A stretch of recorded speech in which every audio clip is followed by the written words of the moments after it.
जीवन में मौज में रहना है तो भक्ति की तरफ बढ़ना। जितना संसार की तरफ हम बढ़ते हैं उतना दुख को गले लगाते हैं, और जितना भगवान की तरफ बढ़ते हैं उतना सुख को गले लगाते हैं। सुखी रहने का केवल एकमात्र ही रास्ता है भक्ति। इसलिए कभी भी अधर्म करके धर्म नहीं कमाना है, और ना तो उससे धर्म करना चाहिए, कतई नहीं। इसलिए धन की पहली गति है दान। धर्म से कमाइए, और कमाई का 10%। हम ये नहीं कह रहे हैं कि 5 लाख दो, 1 करोड़ दो, 1 रुपया दो, 2 रुपया दो। हमको क्या पता आप कितना कमाते हो। शास्त्रों का कहना है जितना आपकी इनकम है उसका 10% हमें कागज समझ करके निकाल के रख देना चाहिए।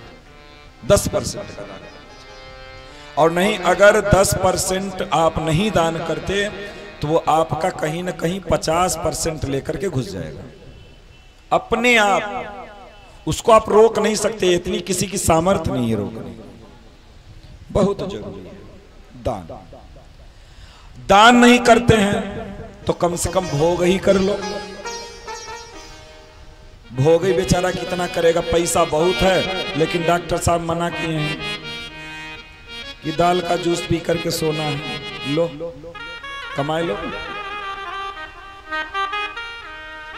आपकी क्या सामर्थ्य है भोग करने की?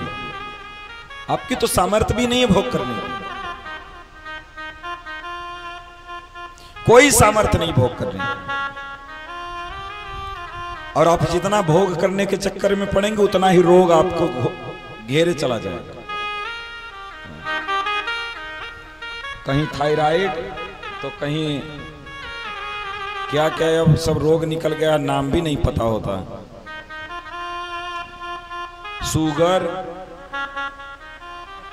और बीपी, और एक तो कौन सा एक तो बड़ा लेटेस्ट निकला है भैया, क्या जो गर्दनवा में हो जाता है लोगों को, क्या बोलते हैं उसको? साटिका। नहीं, साटिका तो बहुत पुराना रोग है। थायराइड भी नहीं होता है। हाँ, सर्वाइकल सर्वाइकल सर्वाइकल, तो हमारे दिमाग में नहीं आता है, आवत है वो। हाँ। अभी देवी जी विवाह करके आई हैं, लड़का अभी 20-22 साल का है, उनको सर्वाइकल हो गया। जब पूरा बड़ा सा आंगन और बड़ा सा द्वार जब झाड़ू लगाती थी तब सर्वाइकल नहीं होता था। अब एक कमरा है, एक किचन है और एक डाइनिंग हॉल है, उतना भी झाड़ू पोछा करने के लिए एक दाई लगा रखी है। और जिस दिन दाई नहीं आई नहीं तो उस दिन उनकी इतनी दुर्गति हो जाती है, पूछिए। पहले तो लोग मेहनत करते थे, झुक करके झाड़ू पोछा करते थे। अब तो एक तो खड़ा ही होकर के पोछा आ गया है। इतना बड़ा डंडा उसमें लगा होता है और बड़ा सा उसमें कपड़ा लगा होता है, खड़े खड़े मार दिए पोछा सब।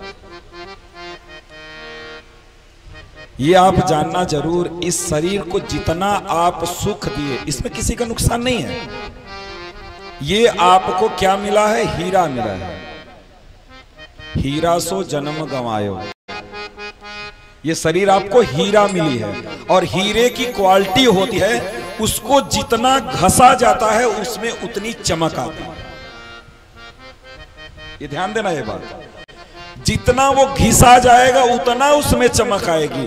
इस शरीर से आप जितना मेहनत करेंगे उतना आप फिट रहेंगे, उतना आप स्वस्थ रहेंगे, उतना आप प्रसन्न रहेंगे,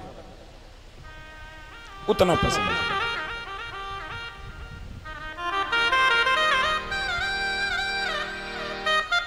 तो इसलिए शरीर से मेहनत तो करना, चाहे वो स्त्री हो चाहे पुरुष हो चाहे कोई भी हो, शरीर से मेहनत खूब करना चाहिए आदमी को स्वस्थ रहने के लिए।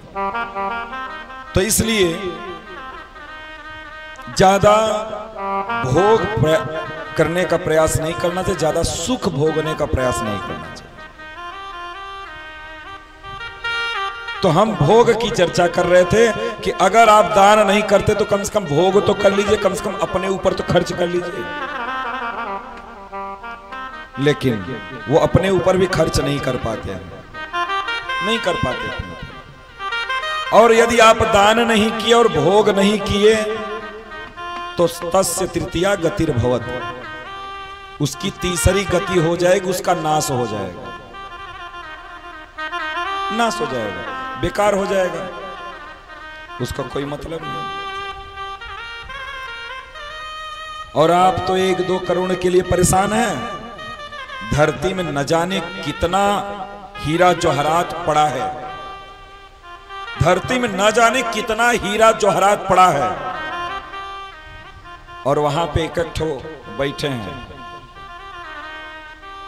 हाँ, और वो वही जाकर के बैठता है जो ढेर पैसा करता है। भगवान बोले तुम 1-2 करोड़ की बात करते हो, जाओ तुमको हम खजाना दे दिए, जाओ उसी की रखवाली करो, सर पे यूनी मिल जाएगी, जाकर के वहीं बैठे रहना फोन मार कर।